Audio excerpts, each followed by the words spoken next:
break down this Apley's movement, right? What is actually happening here?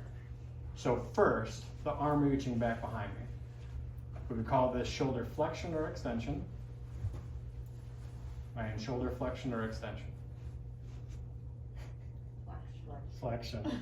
This is already extension, right? So we moved out of it. We're almost certainly, if we're moving forward, we're in flexion. Okay, flexion of the shoulder. Now, what do I got to do to get behind my head? So we'll go to flexion all the way, but then to do the rest of this, I have to do another thing. Would that be abduction or adduction? Abduction or adduction? AB.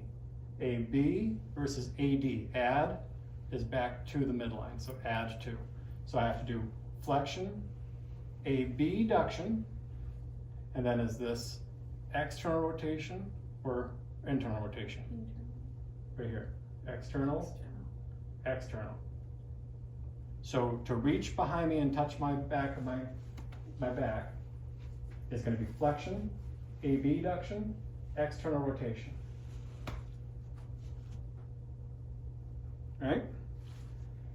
Now, we're breaking down me being messed up with this. Flexion's okay, a little bit limited.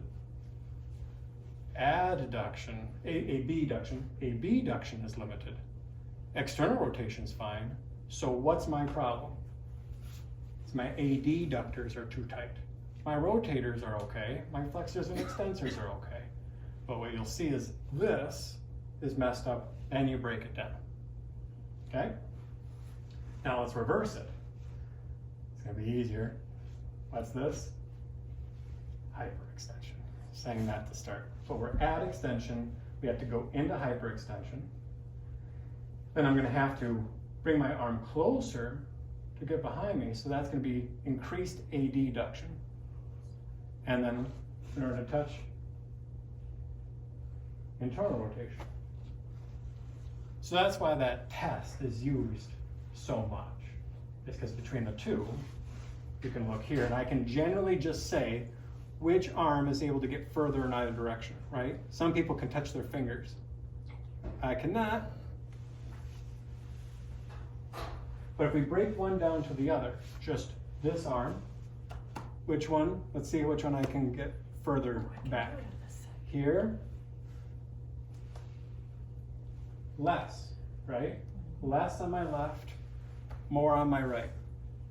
Cool, we've identified that, then we'll break it down as we go through the rest of it. Maybe even just during the massage. We'll figure out the rest of it. Okay, and this one. Okay, not so bad. Less, right? So, Apley scratch test, that's usually used in assessing the rotator cuff. But there's other stuff that is occurring with it too. There's the bigger mover muscles involved. So, that's a way to kind of break down how one thing like this, it's hard to start to break down that action. That somebody's showing you like recreationally, what do you do for work?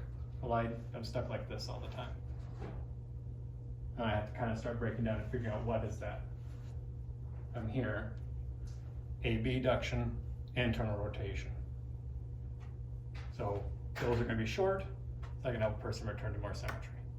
All right.